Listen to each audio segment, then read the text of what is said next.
tahu Allah? Allah tahu? Nggak ngerti katanya. Oh. Tuhan kamu tahu? Tahu katanya. Berapa Tuhan kamu? Dia jawab 5 katanya. Nah, nih coba lu boleh contohin nggak baca Al-Fatihah pakai bahasa isyarat ke kamera? Full. Masya Allah. Di tes gua.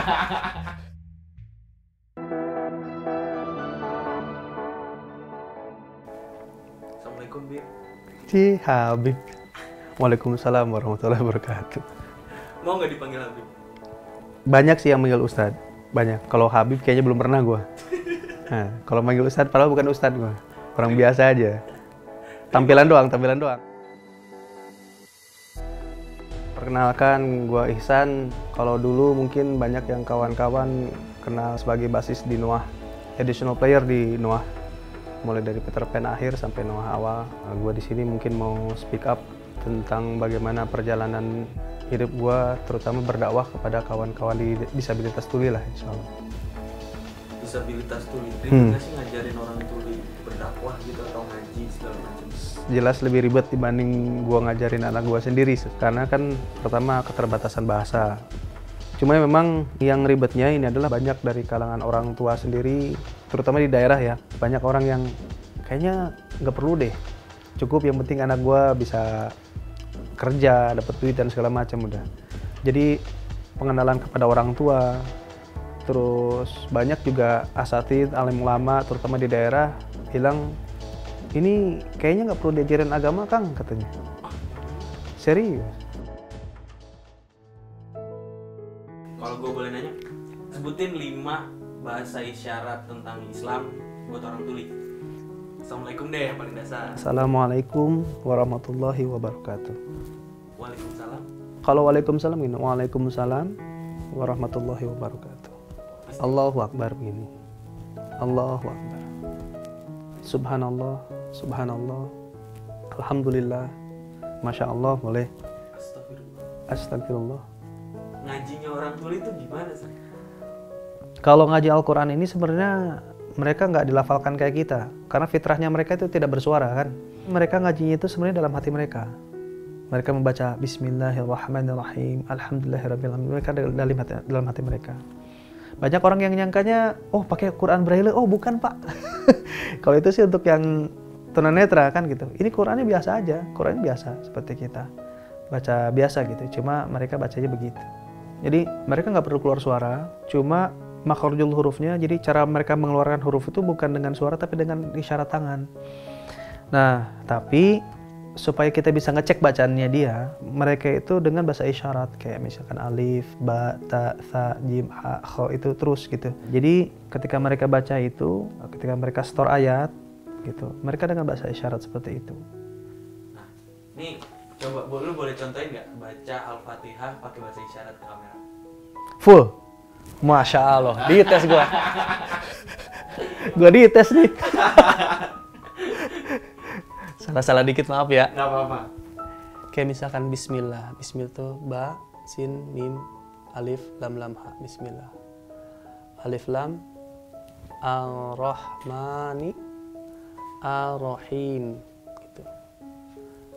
Maliki, yaumi, din. Seperti itu. Iyyaka na'budu wa iyyaka nasta'in. Pernah nggak lu ketemu sama orang yang tulinya sejak lahir dan pemahaman agama dia gimana tuh? Pernah. Kemarin pun gue baru keliling di daerah Bandung Barat ini, ketemu sama satu keluarga yang kakaknya yang pertama, yang kedua, ketiga itu semuanya tuli.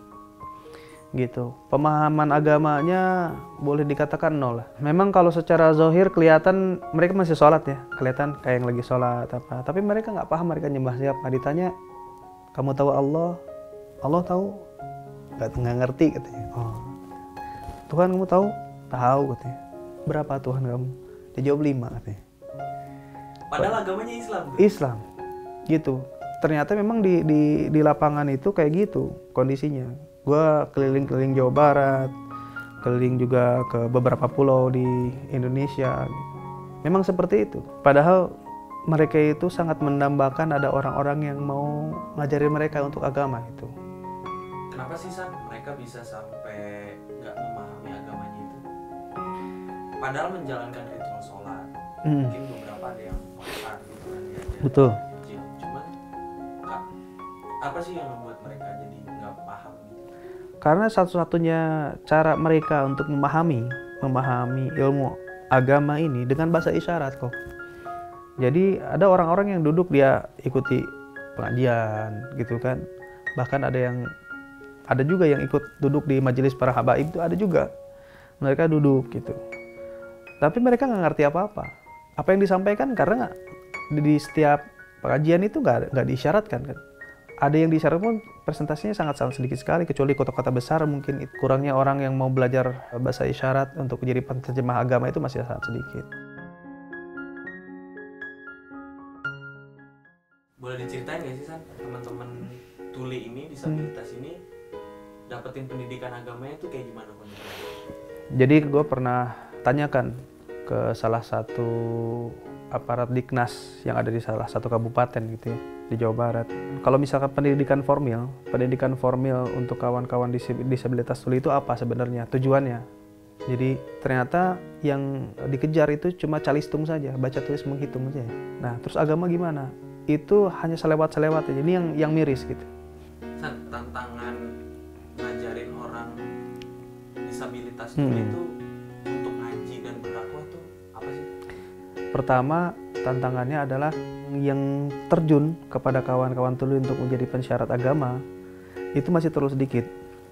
Sedangkan populasi mereka secara keseluruhan itu banyak banget. Kayak misalkan gue pernah data nih, walaupun datanya ini masih dari tahun 96, harusnya sekarang udah lebih besar lagi. Gue bandingkan data yang ada di pemerintahan dengan jumlah isyarat agama untuk Jawa Barat sendiri, satu penterjemah berbanding 9.000 kawan-kawan tuli. Coba. Kebayang gak loh? Tantangannya seberapa besar gitu kan? Tantangan yang lain lagi adalah bagaimana gue itu membuka pikir kepada kawan-kawan yang dengar, kepada aparat pemerintahan, ustadz, masyarakat setempat, orang tua, tentang bagaimana pentingnya ini, karena masih terlalu sedikit orang yang peduli gitu. Kalau pengalaman lu pribadi, apa yang paling jadi tantangan terbesar itu apa sih? Yang paling mendasar sekali adalah rasa mahabbah. Mahabbah itu kasih sayang ya, kasih sayang terhadap umat, dalam hal ini kawan-kawan tuli. Nah ini nggak bisa instan, itu perlu proses gitu, dan itu nggak bisa dipaksakan.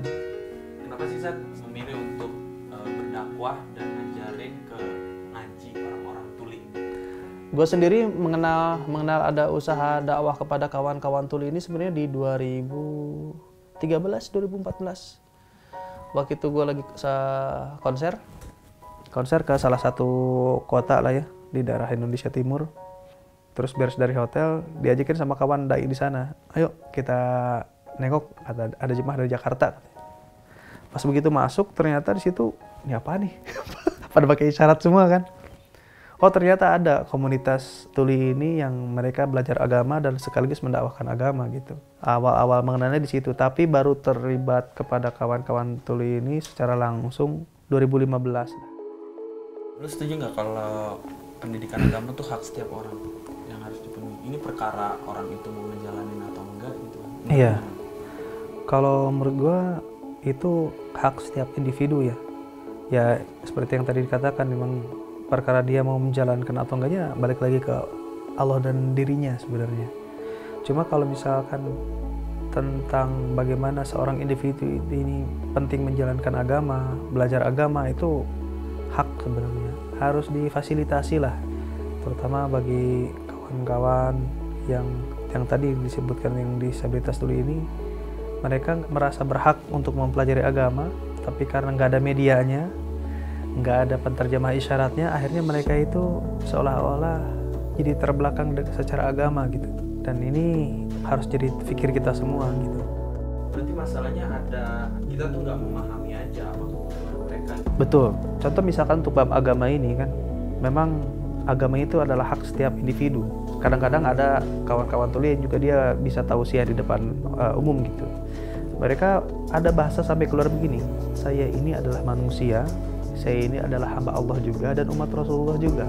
Tapi kenapa terjadi seolah-olah seperti diskriminasi, ada perbedaan ya antara yang bisa mendengar dan yang tuli gitu. Padahal kami pun sama, berhak untuk sama-sama taat kepada Allah, berhak untuk bisa mengenal agama, berhak untuk sama-sama masuk surga.